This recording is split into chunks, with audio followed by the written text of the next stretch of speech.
So we assume that because we're adults, that we know automatically how to have real conversations and how to hold space for somebody else. But if we look around ourselves and we see what's happening in our society, in our world right now, and we see political leaders struggle with taking feedback, accepting criticisms, that executives avoid hard truths and negate anything that doesn't feel good to them. And families often sweep conflict under the rug. It's like, it's okay. It doesn't need to be addressed. It's fine. Let it go. Water under the bridge.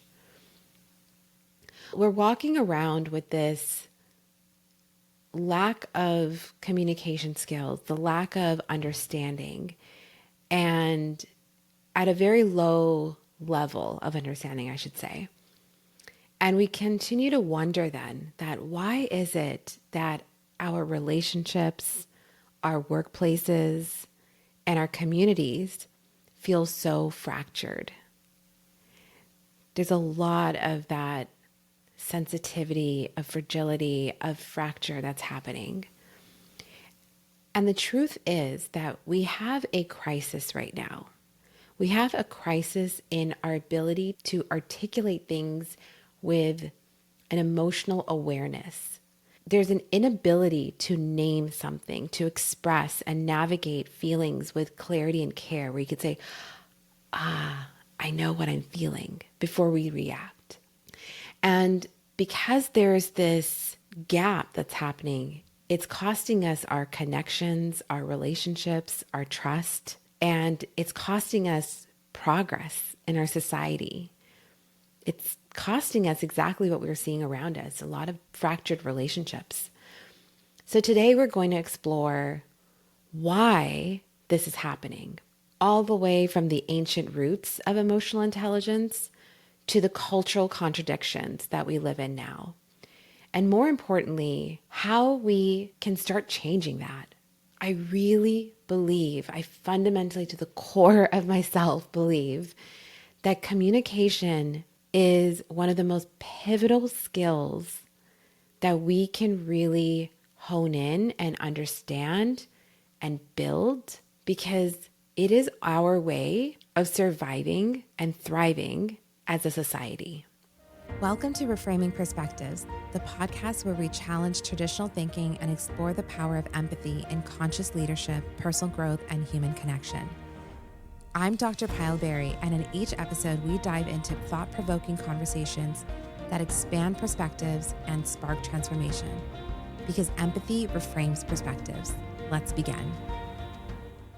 I've always been a very direct person. If something felt off, I'm going to say it. If you ask me for feedback, I'm going to be very honest and give you that feedback. My friends often, when they come to me, they know that I'm going to hear the hard truth if I want Payal's observations. And I speak into that. Even though this is how I have always been, I've noticed when I was younger, just because of the cultural context, it was that as a woman, I'm speaking too directly, I'm speaking too much. And now as an adult, I've also noticed this shift where I find myself overthinking my words at times. And I shrink a little bit because where I used to feel very grounded and being assertive and saying exactly what it is, I'm finding a little bit of this people-pleasing tendency coming up, more than I'd like to admit. What I observed is that 95% of the time, I'm able to be direct and I'm able to have these healthy conversations, but it's really around these certain individuals where I'll tiptoe around their feelings because I want to avoid tension. I want to be careful about how I phrase things so that they don't feel tense about anything I'm going to say. And even though the idea was about compassion and making sure I understand their perspective, what I really realized was that it wasn't about keeping the peace. It was me carrying all of the emotional labor in silence, right? When we're around individuals who don't know how to hold space for themselves or engage in a way where they feel so internally tense about how to have a conversation, about owning up to themselves, about things that they may have also contributed to this conversation, it can be really, really taxing. And somewhere along the way, those individuals who struggle to communicate, they were reprimanded when they were younger. They weren't allowed to express themselves because they were being raised by emotionally immature parents. And so when you're in that cycle, you understand the context of what's happening with that individual. But clearly, those individuals now have grown into adults that lack that ability to feel safe on how to have conversation. And somehow they've convinced everybody else who can have conversations that they're the problem. That directness in being able to say and express, hey, I felt a little off about this. I felt a little uncomfortable when this was mentioned. Somehow that is being now difficult, right? Clarity is treated as confrontation. That's one of my favorites. Confrontation, not conversation. And that boundaries are labeled as too much. You're too sensitive. And we've taken communication for granted, like breathing almost, right? We breathe and we're just like, yeah, we're breathing. But it's the same idea, that this idea that we're just going to grow into this role as an adult, that the minute you're an adult, poof, you know how to communicate well, that it's not an actual skill that's taught. It's not a muscle that has to be nurtured. It's that if we don't intentionally become conscious of it, then it really weakens. And when those things weaken, just like muscles weaken, we weaken then the relationship between two people. We weaken the experience that could be, because we stay trapped in this space of, I'm not sure if I feel comfortable expressing this. I just don't want to deal with it. And then we harbor and emotionally hold on to these things that don't belong to us. I got curious about this. I got really curious, and I wondered that, is emotional intelligence, is communication, compassion, empathy, all of these elements, is this ancient wisdom that we've simply forgotten, or is this a modern development? And the truth is that emotional intelligence and communication and discovering this has been around for decades in ancient times, like Socrates and Aristotle and Buddha. And like Buddha spoke about awareness and Aristotle spoke about inquiry and virtue. Buddha spoke about compassion and detachment, indigenous traditions, past emotional knowledge through ritual and storytelling being so powerful. It is one of the most powerful forms of communication that humans have. When I think about that, and I think about zooming out, and I see that, wait a second, if this has been around and we still till today read about the ancient philosophers and their wise words, then why is it not in our daily practice? And I realize it's because it's always been around, but it was never democratized. Historically, emotional awareness was reserved for philosophers, for monks, for the elderly, right? The ones that you go to get that wise information from. It wasn't necessarily something that the everyday person needed to know or engage in, because most people just needed to obey the follower, right? Like they were followers and they needed to obey and survive, right? There were agriculturals, or before that, it was just like living in a society where you have someone that you go to, the priest, the wise elderly of the village. And so emotional awareness was not necessarily a requirement.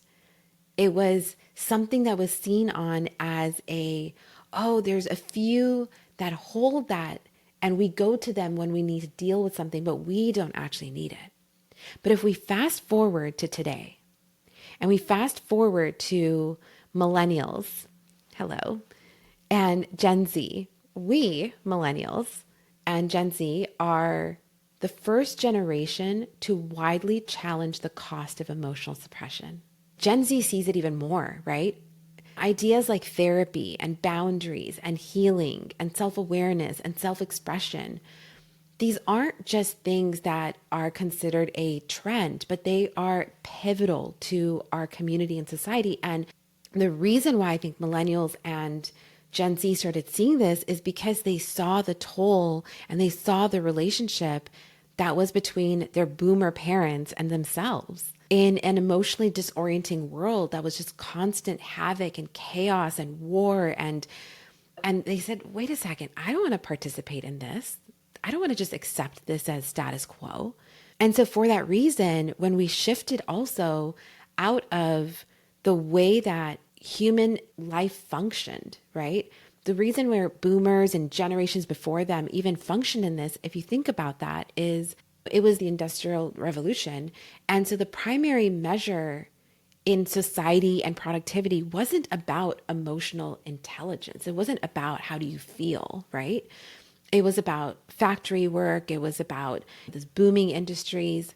But today, if we look at how our economy is measured and we look at the society that we live in and how we engage with each other, with capitalism, of course, being at the center of this, our economy, and if we look at job descriptions, we look at what is valued, we often see that it lists collaborations, it lists conflict resolution, needs to be great at that. It lists cultural awareness. We have a great culture at this organization. We have a great culture here. When you think about dating, when you think about these things, you think about the family is a high quality family, right? I feel safe with them. They're so inviting. They're so warm. Well, culture plays such a massive role in all these parts of our society today. And with, again, capitalism being the center of it, with work being the center of it, but yet we haven't changed how we prepare people for that reality. So even though culture has been a big part of the way that we now engage, whether it's work related or anything else, we don't prepare them for that. We don't prepare adults. So school curriculums are still really designed around technical mastery, right? Law, medicine, engineering is about the technical parts of it, but rarely around the human skills our adult lives demand. We want and expect our doctor to be technically great and compassionate and empathetic. We expect our teachers, anyone in our leadership, we expect them to be emotionally intelligent to what is happening around the world. There's this bleed that's happened in our workplace and our world where we require leaders to be emotionally alert, but we don't teach for that. You know, one of the clearest examples of our communication gap that happens is the way that we use our labels, the way that we use language and words where they're not necessarily thought through. For example, we'll say something about what's happening in the world right now with our president who is a felon, but that same person who is criticizing the president to be a felon, on the flip side, is also advocating for individuals to have a second chance out after they've been incarcerated and they've served their time. I see this happen with clients that I work with when we talk about prison reform and prison justice and in the work that I do. And what I recognize is that that person who is feeling very passionate and feeling very complicated about their experience with this, what they're actually upset about is accountability. They're upset about the fact that the president hasn't been held accountable, they're being enabled. And what they really care about is that person who has actually created the transformations and they've had the second chance, but they're not getting the opportunities out there. What happens here is that because of this nuance in how we communicate, they're not recognizing that the same thing that they're advocating for, they're criticizing. And so what happens is that individual who's coming out now into society, who's trying to be a productive part, is feeling intense shame, is feeling that they don't belong here because now their basic dignity is being criticized because of that word, because of that label. And so the thing is that it's really looking at when we speak and when we use our language to communicate compassion and empathy and awareness about what we care about, are we being intentional of recognizing even the hypocrisy when we speak?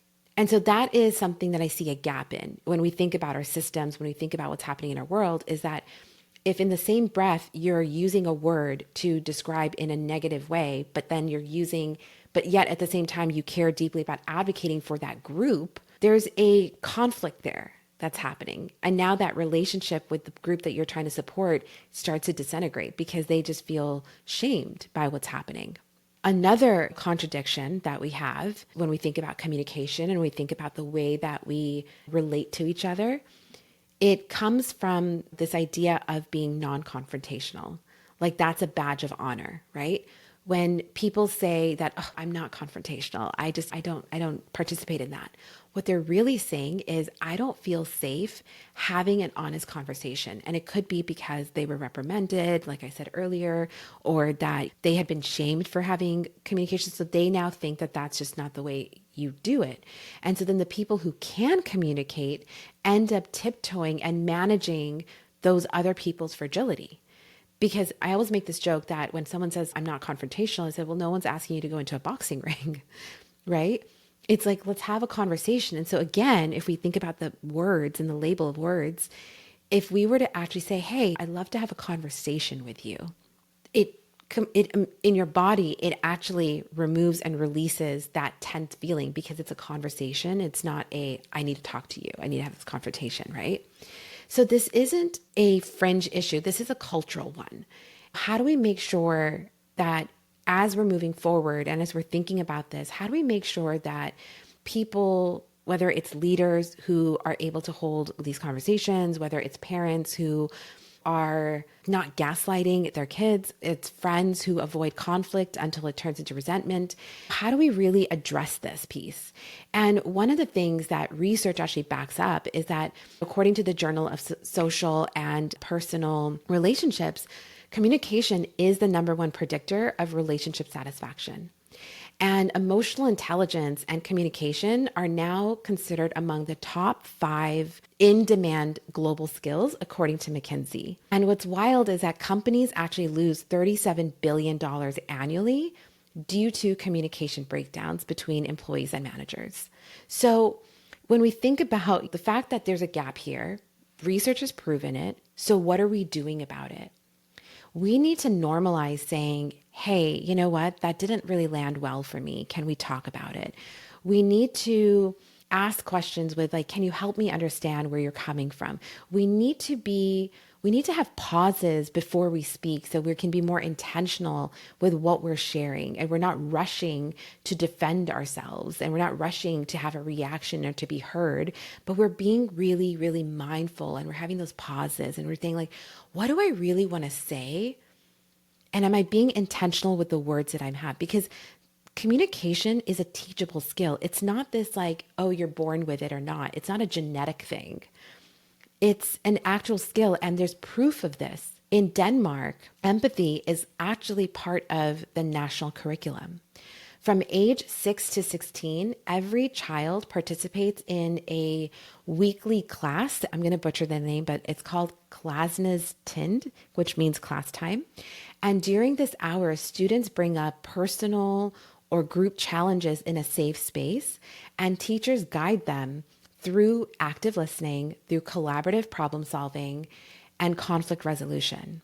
And the outcome is that there's significantly lower bullying rates, there's stronger relationships between peers, there's higher emotional resilience, and research has shown actually that when they followed those kids into adulthood, they enter the workforce with the ability to navigate tension, respect diverse perspectives.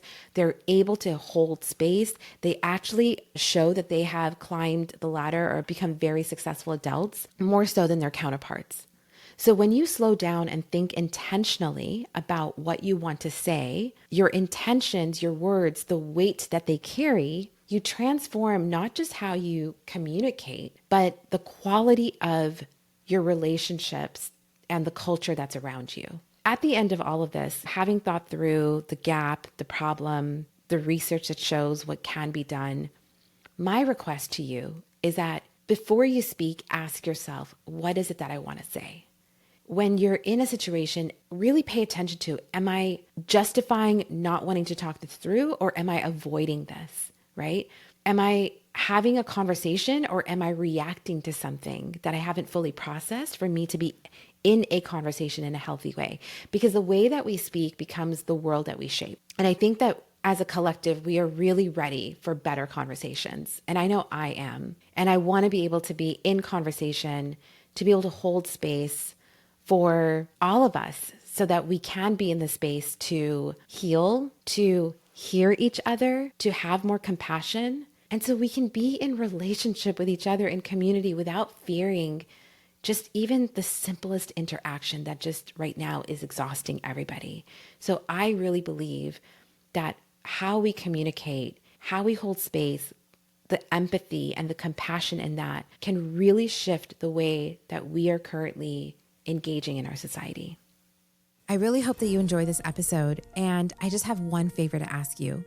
If you could just make sure to hit that subscribe button, leave a rating and review, it's going to help us tremendously to make sure that we reach as many people as possible that you think should be listening to our episodes. I'll see you next week for another episode, and thank you so much for leaving that one review, that one subscription, and sharing this with your friends.